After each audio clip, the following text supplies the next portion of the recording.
My name is Dustin. I'll be moderating today. We'd like to thank you all for coming out to the Gwinnett Center's International Film Festival. This is our cinematography panel titled Beauty in the Art of Film Imagery. And at this time, I'll let our panelists introduce themselves. Sure, my name is Nick Cannon. My name is Daniel Espeut. Oh, you can also say what film you're representing too. Oh yeah, Whatever that'd be a good idea. Oh, sure. What did I do? Can you hear me? Hi. I shot, was it Don't Be Judging Me with Yes. Mr. Espeut, and then I was the colorist on Raised in the Raised in South of Normal. Oh, okay. Yeah. Cool. And I'm Daniel Espeut, director and producer of both Raised in the South of Normal and the music video Don't Be Judging Me. And we also, this place is sort of near and dear to me, is the first year of the Gwinnett Center International Film Festival. I got to have the world premiere of Grease Paint, which is a documentary feature that we do have on sale at our booth, and that was actually the Audience Choice Award winner from the first year of this festival. Which I am very proud to say was an excellent movie. I am Kevin Powers. I'm the program director for this event, but I am also the cinematographer for the film Annalise, A Love Story, and the videographer for the live dance performance film Dracula Come Into the Night, which shall both be playing this weekend, among other various films. Well, sounds like quite the diverse lineup there. Is this the first year that any of you have presented on that level or with the festival, or have you presented in years past? Have you had items in competition? Well, let's see.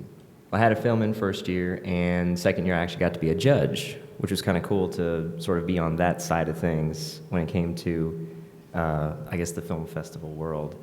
And it was a lot of fun to sort of be on that side, you know, just to see all the films and to judge them based on, you know, different things. And I thought that was pretty cool.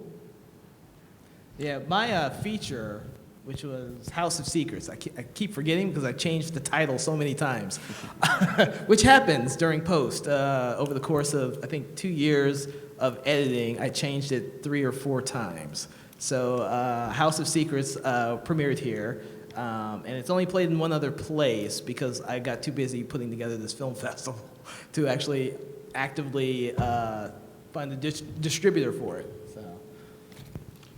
At this time, I think we'll go ahead and start opening the audience to questions. Does anybody want to start us off with particular questions about cinematography? Excellent. And we'll talk about any of our current films, our old films, or just in techniques in general. Okay, my first question, what style of movie is basically like your favorite? Like as far as genre, maybe. Oh. I don't know. He's done a lot of documentary stuff. I kind of skip around a lot from different genres. If you watch Annalise, that is a silent, black and white noir vampire film in the style of Nosferatu. The director wanted to emulate that, and so that's how I shot that one.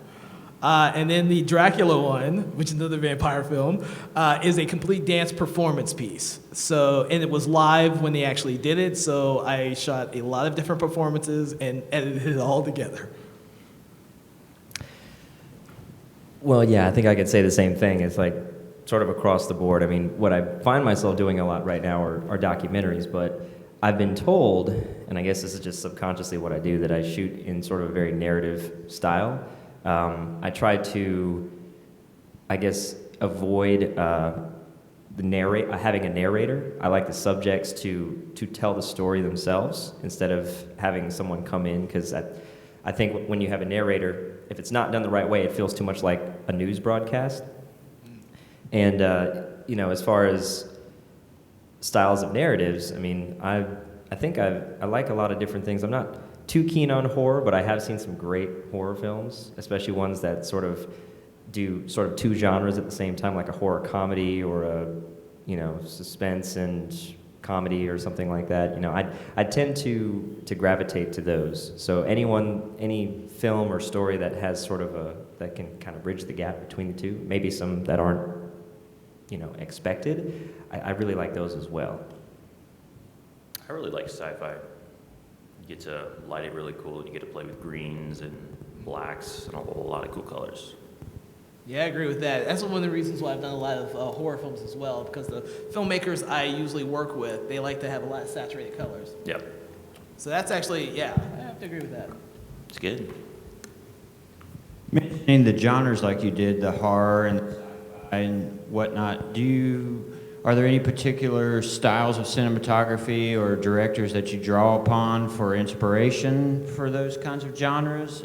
Or do you feel that you find yourself a focus of your work trying to break those genres and break those styles to find a new path, so to speak? I don't know. I like to study like the X-File type stuff, just because that's the look I really like to go for when I have the chance to light for pieces like that.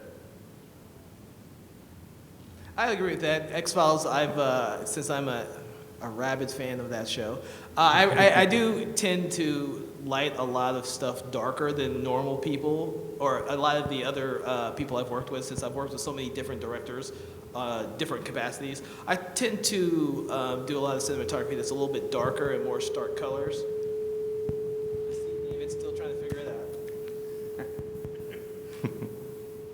Got it there?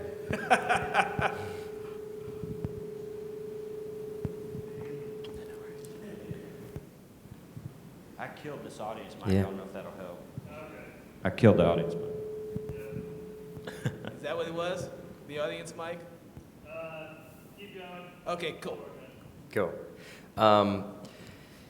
I tend to do a little bit of handheld in a lot of what I do, just because I think even for certain moments that almost wouldn't necessarily call for doing handheld shots rather than using a tripod for certain elements.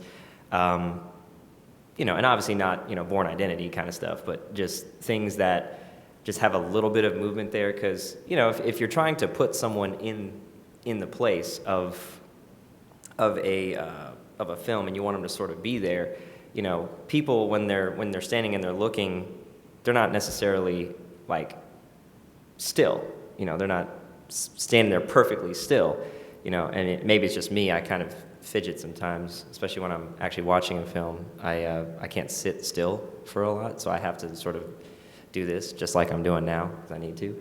And I feel like just having a little bit of that in there sort of works in a lot of different situations. So I tend to work more with that, and maybe that's coming from the documentary run and gun, sort of mentality of like sometimes you just gotta get it, as it happens, because you might not get to do it again. Obviously with narratives you get to shoot and reshoot and do different takes, but I always try to sort of be ready, because obviously even in narratives, there might be some ad-libbing or some things going on, and it's like, you just want to make sure you capture that, because you never know what makes it to the final cut. Part of the subject description of this panel was independent filmmaking and low-budget filmmaking.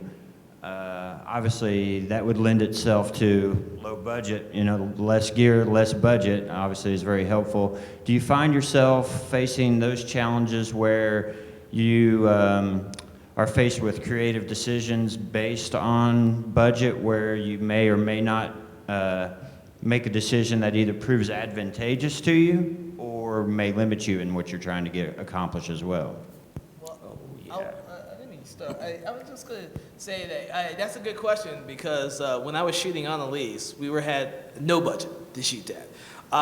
But since the director, she wanted to have all this stark lighting and a lot of darkness in the film, I used a lot of the sunlight for a lot of the interior shots. So almost everything is motivated by the exterior lighting through windows and stuff like that. And we did that for a lot of the interior scenes. And a lot of the interior scenes are also tripod. But everything we shot outdoors, for the most part, was all handheld, because she wanted it to be very, I guess, chaotic when the vampire's outside for most of the film. The same goes for any of the shots with the vampire in the film. She wanted most of those to be low angles and very canted, a lot of those. But when we had the normal human before he turns into a vampire, they're very static, They're very wide shots, which I thought was very interesting for us to do on that film. You know, that question almost brings something to mind. My wife is a photographer, and one of the sayings that she would always say is sometimes, the best camera is the one that you have right in that very moment. So that's why, obviously a lot of our baby photos are taken with camera phones, because trying to capture that moment, right? But in thinking about that, to me, it almost lends itself to sort of working with what you have can be very, very sort of insightful, I mean, even if you're shooting with an iPhone or something, I mean, obviously, you're sort of stuck to wide shots without having like digital zoom or anything like that, but they make adapters and they make lenses for those now, which is, I think, what, the story of Tangerine comes up, Sundance, official selection that was all shot on an iPhone 5S. Yeah. And, the HD, cameras, I mean, I started in this industry when HD was like sort of a brand new thing. So, we came from shooting, standard def, mini DV. Well, even further back, I was shooting on digital 8 when I really first started. And, you just sort of work with what you have and learn how to adapt the camera that you have access to. And now HD is so easy to get because, of course, we're obviously getting into 4K now. That's going to be sort of it already is the next thing that, people want to shoot in. I think it's a great way to sort of even perfect your craft even more if you figure out how to work with what you have. Yeah, and I'm going to go on to add on to what Daniel said. I mean, a lot of times we're given lights, if any, like just get one light, sometimes you get none.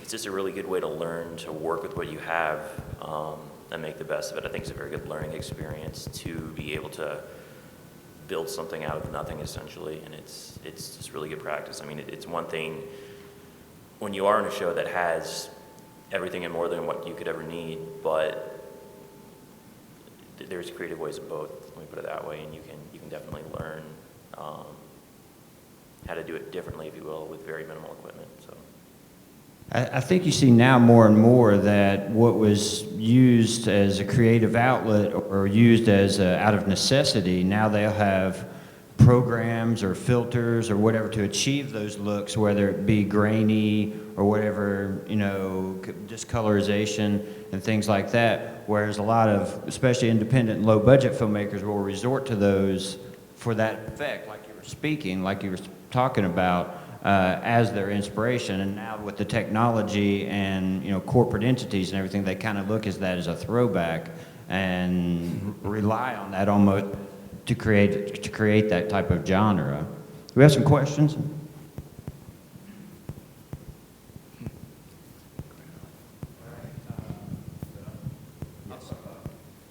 Okay, so here's a scenario. It's very practical questions for you. sure. I'm a director, a producer, and a very low budget DSLR feature. Shoot on DSLR. And we don't have a lot of, we can't get a grip shot and support you. Nobody can. But it's going to be a feature, maybe a web series, but you're going to be my DP. What glass is in the back of your camera? What do you want, lens-wise? And what is just essential? Obviously, you can shoot with an iPhone, but you as a DP, what is the essential gear that you have? I don't know, I'm trying to recall.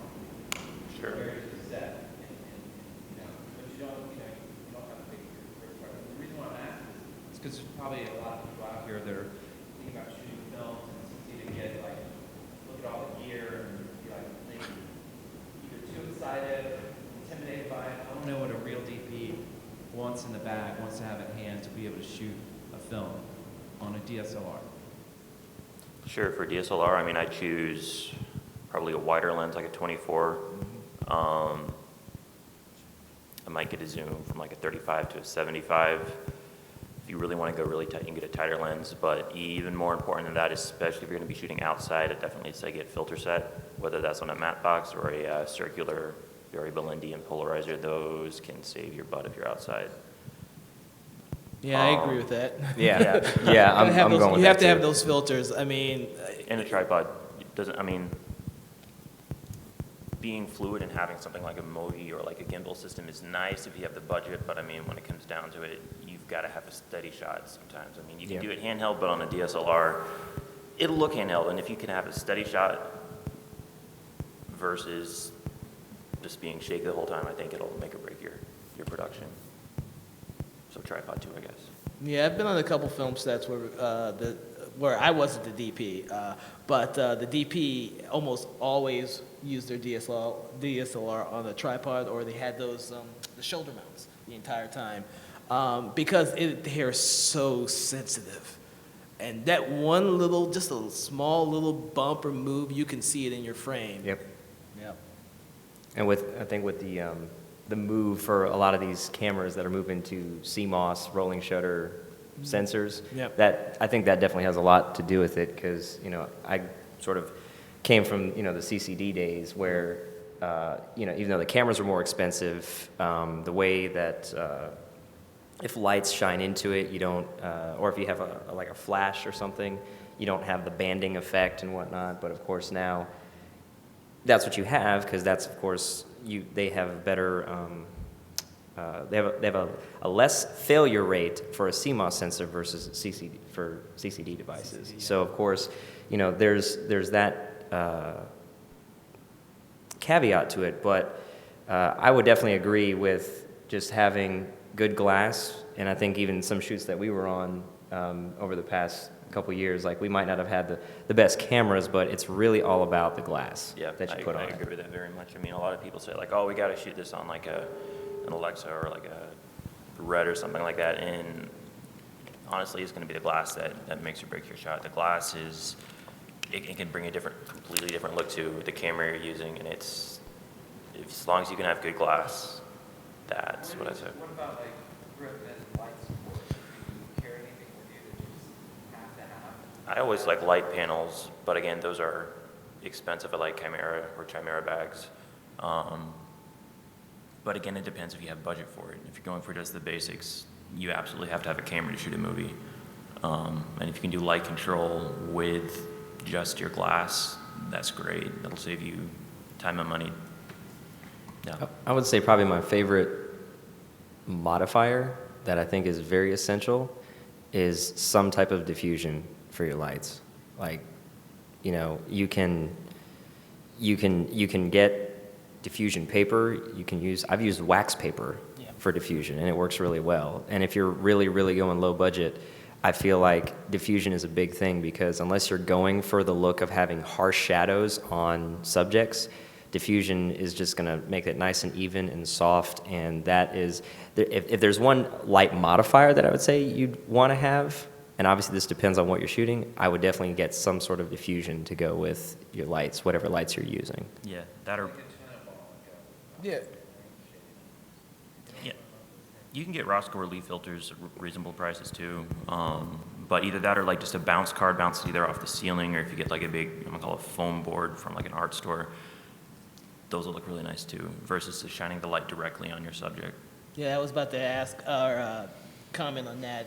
I have a lot of reflectors, especially with the Annalise film where we were using sunlight.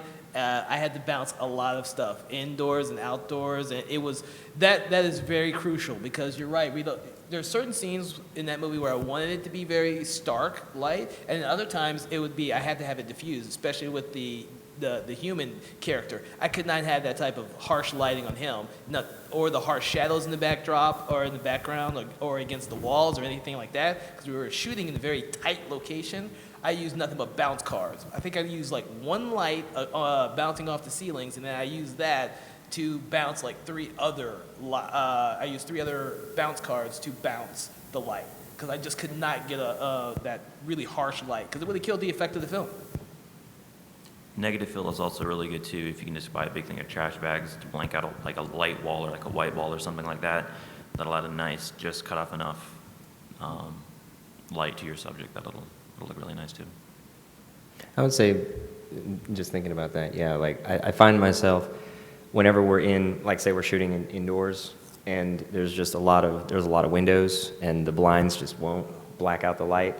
Just bring a lot of opaque blankets, not just for light, but also for sound too. Like, That's a good thought, yeah. yeah, Think about that. because you can use those for sound, not proofing, but sound dampening, if you will, for certain things. And then you can also use it to totally black out windows if you need to have, lower, if you want to have more control. If you're shooting the day, we just shot our first episode of our vlog that we're doing once a month. It's called the E-Report.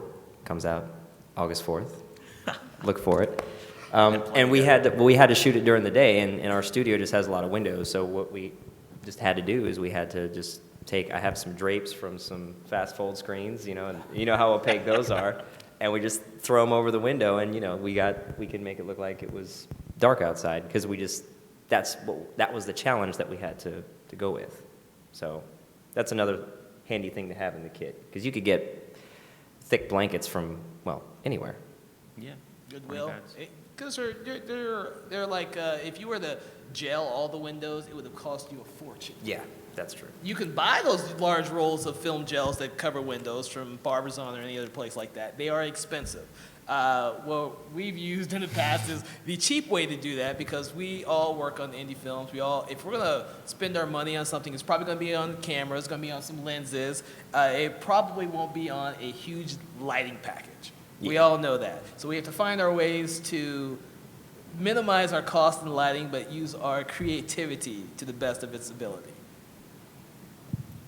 The most impressive thing in your behind-the-scenes production photos is probably going to be the camera. Just when you have your behind-the-scenes person taking photos, just make sure they don't show the lights and stuff like that. Unless you've got cool-looking stuff, I mean, it's okay. But you want to impress people with what camera you're using. If you're going to invest in something, save your money, go for the camera, go for the glass. Everything else you can sort of jury rig. Now I will tell. I mean, you say that, and so a lot of the pictures from my early films, there are nothing but camera shots, because in order to alleviate some of those low budget ways in my lighting package, I had to create a bunch of different gobos effects, because of course you don't want to light a room and all the walls look the same, or there's no texture to them. So I would have to homemade create a lot of gobos in order to fit in front of these lights to give all the walls textures. And if anyone actually saw pictures of what we did to create those gobos, we probably would have been laughed at. So I just take pictures of the camera, and There you yeah, go. and that's the thing. When you're when you're shooting indoors, it took me a while to figure out this, because when I was young, I was like everyone else shooting on Super 8 and everything at high 8 back in the day. You figure out that in order, walls, they look plain. These walls are plain in here. You gotta give them texture. So I had to create a lot of different things in order to create blinds that you would shoot lights through, or create what do you call it? Greenery, leaves and stuff against walls. That's good. Yeah, we came up with so many different ways to do that, because the one thing I hate is walls to look plain. I don't care if it's indoors or outdoors or anything like that. Walls and surfaces have to have texture to them. And you have to think about that beforehand, because a lot of people, a lot of indie films don't think about that at first. You see that in a lot of student films. Student filmmakers tend to have to learn their craft. I wish I had learned all this stuff when I was a student. I learned it with a high 8 camera, so I had to learn it the hard way. I will never show my early films to anyone. Not even me? No. Okay. Another thing I would suggest is establishing a good relationship with a rental house. That kind of competition is thick these days, because a lot of people want to create that situation. But if you establish a good relationship with a rental house, after a high-budget shoot, lots of times gels and foam core and all these things you've been speaking of for low-budget techniques, that just goes by the wayside. It'll be used once and it goes to the side. And if you have a relationship, lots of times places like that, you can come down and help out, sweep up, work around the place a couple of days, and you'll be surprised at what they'll let you walk out the door with. I will agree with that. My friend was working on Insurgent, and they threw everything away. At the end of that movie, they threw everything away. He got so much leftover plywood and everything like that because he's a carpenter. He took it all with him.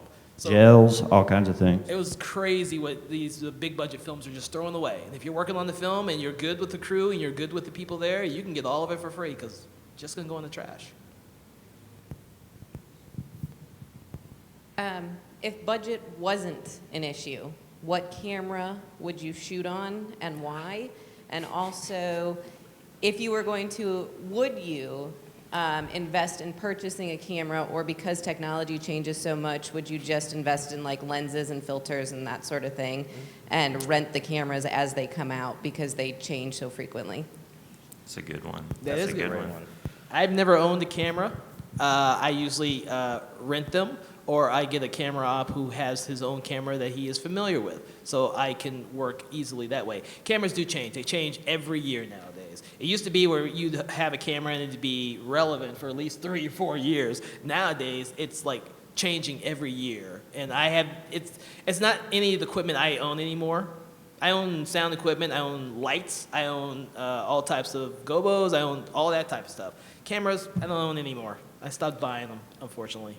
Yeah, there's two different mindsets for that, and I've talked with people who I'm going to say agree differently with this, but you can either go in and buy the camera because you can always rent lenses that'll give the look to the film that you want to do, or you can buy the lenses because the cameras are going to change and you can just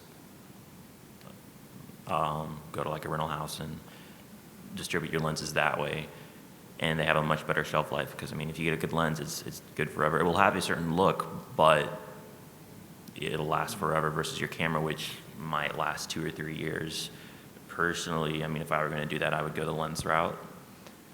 Yeah, but I mean, for the cameras, it all depends on the shoot and the look because, I mean, in reality, the cameras give just as much look to the film as the glass does with it. Which one would I pick? I really don't know at this point. I kind of like the Sony cameras. A lot of people give me crap for that just because they're like, oh, Sony's so bad. But it's, if you actually use them, and they're not that bad. Alexas are really good too. Kind of like the Mirror as well. Haven't played with the new Reds. I've played with some of them. Not the biggest fan. It all depends on what you like, what your budget is, and the look you're going for, though. Yeah. Well, if you want something with longevity, get a film camera. You're going to have to spend a lot of money on film. But if you want longevity, it's been around for, let's see, since it was invented. And until digital gets up to like an 8K standard, film is still going to reign supreme. I've actually met some indie filmmakers that have actually shot on 35 millimeter film, and it looks fantastic. And I would sit there. I was in a film festival in Toronto, and I said, you know, there's something about this movie that is really interesting quality. And in the Q&A, he reveals he shot on film, and I was like, that's it. Yeah, film is not dead yet. Nope, and it's I not. I don't think it's ever really going to go away. It's definitely more of a boutique look now, and I think there's going to be a market for boutique films shooting on 35, 16, and even, 60 or 65? 65, 70, 65, yeah, for IMAX 70. and things like that. I mean, there's a film in Atlanta that just Keeping Up with the Joneses that was shot in 35 entirely. So it's not dead, and it's still very much alive. People still push for it. If you got the budget to go with it, I say go. It's So yeah, great. that would Great medium. yeah, that again? Yeah. That's For what- editing, yes. yeah. That's why I say 8K, because when we both went to SCAD, and I remember going over to Telecity when that was still Oh, around. we didn't even have that when I was there. Yeah. Oh, they didn't even have. Oh, No. well, we would actually we would sit in the room with a colorist, Oh. and you know, we just shot on 16, but they would do an 8K transfer to color it and correct it, and it was so funny because this is of course the other thing too, when you can appreciate not being able to see your shot.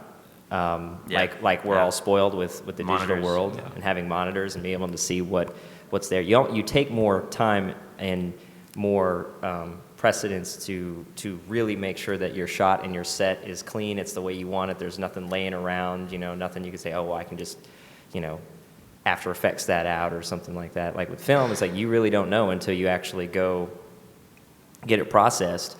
And it's funny because when we went in, we shot like a little funny sci-fi thing, and we go in, and the colorist brings it up on the monitor, and he said, and we're like, and we've never shot with film before, so we look up, and we're like, hopefully those light meters were working, right? And we look up, and we're like, wow, that looks really good. We actually did a pretty good job. And he goes, oh, well, that's after I did something to it. And then he hits a button, and we were completely overexposed.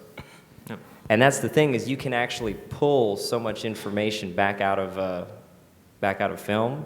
So even if you don't get it quite right, it's easily correctable. That's why shooting in RAW has become so popular with the digital cameras, is they're shooting everything flat, so that way you get the image flat, then you come in and you create the look from there, because you can pull so much color information. Which, to answer the other part of the question, would I invest in a camera? Yes, I would invest in the Blackmagic Ursa. I'm planning on it, because they actually have upgradable sensors. So you can actually, like right now they have a 4.6K sensor, which I'm hoping to get, and then whenever they come out with a 5K, a 6K, an 8K sensor, you still pay for it, but it's only another $1,000 more to get that sensor upgraded for that particular camera. So the fact that Blackmagic is doing that, they've sold me on actually investing in that camera, and I think because the camera can be a big line item when you're renting, that would be the thing to invest in and cut that cost out and rent lenses, because that's, even though it is something that if you invest in lenses, you get a lot of longevity out of it, I think, if you get like a good prime kit with a zoom lens or anything else there, you can really sort of customize what you need for the shoot in particular. For example, with Don't Be Judging Me, we shot with a Zeiss CP2 25. That's all we needed because it's a oneer. And, we can just rent that one lens. And if we have another shoot that we need to have 3 or 4 different ones, we can customize that package from the rental house and save money that way. And the Blackmagic is very affordable right now too, which is another great selling point for that. Yeah. Because if I was going to invest in one, I was about to say the same one, because it's so much more user friendly for us filmmakers, and much cheaper than the Sony camera. Not much. It depends which Sony one, but yeah, for what the Blackmagic can do, the price, there's really nothing to beat it. I'm not saying it's the best camera out there. I'm not saying it's the worst either, but for the price range, it's a pretty solid piece of equipment. No. What do you guys use for sound, field recorders? What do you guys rely on there? I'm a DP, I don't know. Well, coming from a producer's standpoint as well, I have this great sound guy named Arjun Bangan. He has done the audio for every one of my films, and he has this amazing package that he's created on his own. It's got 4 wireless mics, he's got 2 boom mics, and they're completely different types of booms too. I can't remember which ones. I wish I could remember. He told me all this before. But he's made it all portable. He has himself 2 battery packs to go with his setup. I mean, the guy can do magic. And he's all created himself. Every sound person I've ever worked with has created their own rig. I've never rented one, because each sound person I know has a very specific setup that they want to create. And I trust that they know what they're doing, especially him, since he has 4 wireless mics and 2 different booms.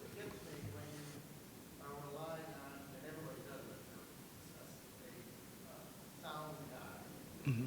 That when you go to post-production, always messing with the sound. Very angry if you remastering everything. I mean, you have to use that sound guy in post-production all the time. It's always being messed with. Well, Normally you have like a post mixer. Yeah, I was about to say the same thing. yeah. Someone who can, I guess, look at it objectively. It's kind of like having, a DP sit with the colorist, because, whatever the colorist is going to do, the DP still has to take credit for the way it looks, because they're in charge of it. So I would almost think that whoever your head of sound would need to sort of stick through it. And of course, as the director, you're making the final decision of whether you're happy with it or not. Or just get a new sound guy if you don't like his stuff. Yeah, you just get a new sound guy. Because a screwed up little piece of sound is just like a screwed up piece of video. Yeah. It could be that small to remember Mm-hmm. in the whole film. And so it's I guess it depends on how screwed up it is. We have, I'll go ahead and admit to it. So there's, in Raised in the South of Normal, I did my own sound. We had a NTG3 boom mic for the subject, as well as a Sennheiser, lapel, lav. And she was animated, and I thought I'd covered everything. I did all the little tricks and stuff and used tape and put it under the clothes and stuff. And she was talking about, and if you go see it, don't remember what I'm saying so you don't hear it. But she does this arm movement, like this, and of course, I hear, like that, and I hear it, and of course, I can't not hear it. And the nice thing about it is I stepped away from it for a month, and I watched it again, and I didn't hear it again. Because, of course, when you're sitting there and you're editing and you're going over and over and over again, if it's this big, you're going to notice it. Your audience might not notice it. Maybe one or two filmmakers will notice it, but again, it comes down to the emotional draw that the film has, which is where you as the filmmaker, the producer, the director, what have you, can get away with certain things. And that goes for documentary and narrative. Because I've seen some films in the theater that I will, as an editor with an editing mindset, I will say, how did they let that go? Seriously, how did they let that go? I mean, it's ruined for me now. Like, all I'm going to think about is how did they let that go? I'm away from the story. But again, it all depends on how marginal the mistake is. And in the program, we did mention, the magic aspect, just a quick tale. Even in big budget productions, Christopher Nolan had a film, Insomnia, and he had a particular actor who did not believe in ADR, just would not loop sound, would not come back and do post-recording. And there's certain scenes in that where a character is dying, and it's actually Christopher Nolan doing the screaming and the dying sounds for that actor, but no one would ever know. Very neat.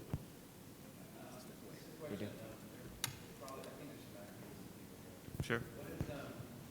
What would be a couple things that as a DP you think that actors know? Hit your mark. Like, Hit your mark. Hit your mark. yeah.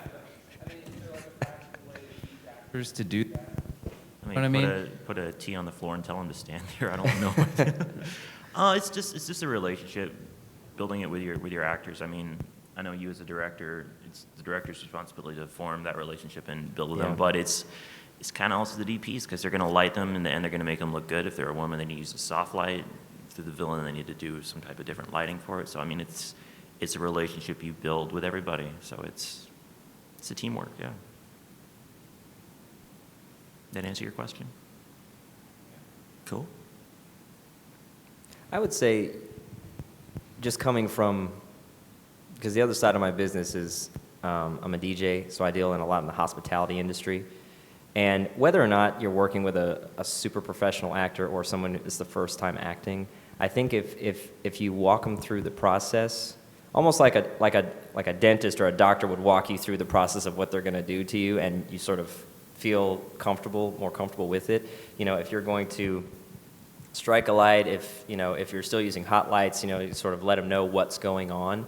I think that's something that sort of makes the actor feel a little bit more comfortable. And then, I mean, of course, it comes down to the actor's personality and sort of figuring out how to deal with said person. But, just working with them too and letting them know what's going on. Because I think that's one of the biggest things that I've heard from talent is they hate just sitting around not knowing what's going on. And that's why, of course, on bigger sets you have first assistant and second assistant directors that deal with the actors a lot of the time, so that way the director can talk with all of his department heads on the behind the scenes, the creative side of things. So. Yeah, what he said. Exactly. What is the greatest piece of advice you could give to a young filmmaker? Have thick skin, very, very thick skin. That's good. In this business, I mean, you're working anywhere 14, 16 hours a day, standard. There's going to be people who will yell at you for doing right things, yell at you for doing wrong things.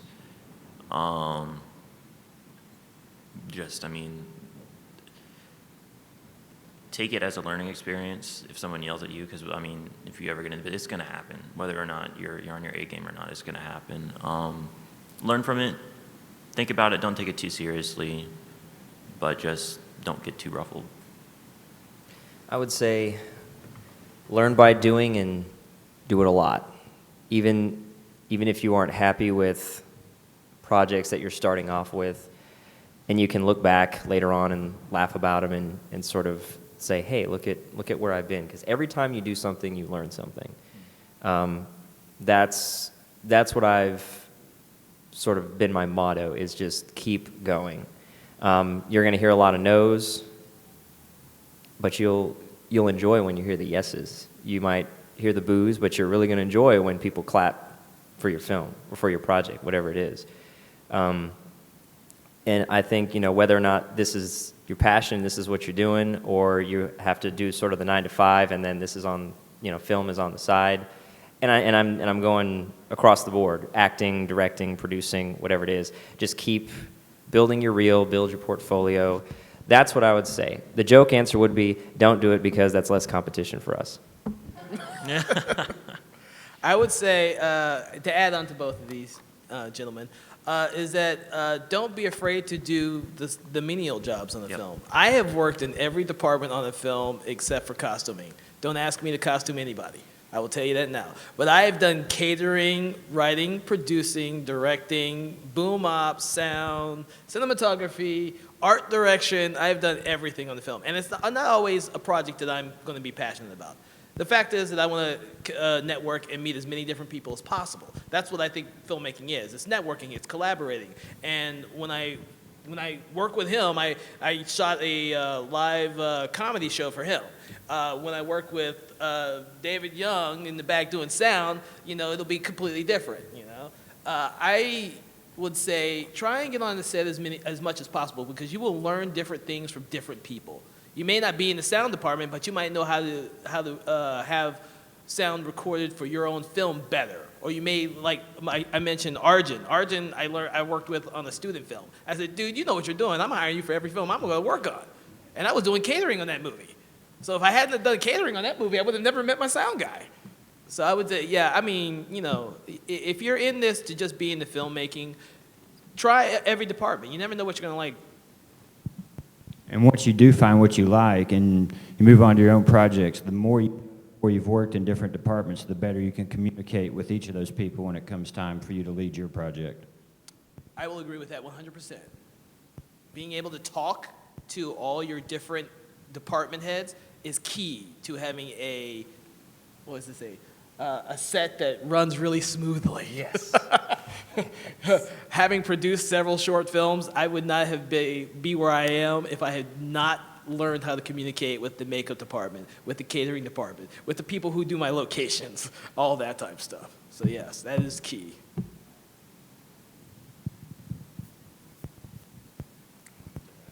What is your initial discussion with either your director or when you're directing with your DP on how you're going to approach the film? Is it a sense of the director is essentially dictating to you what shots they want, or do sometimes they give you just more free reign or complete free reign, because you hear stories of all sorts of varieties when it comes to that approach? Yeah, honestly, my first question is going to be, what's your budget? And that'll pretty much decide on how the conversation is going to go.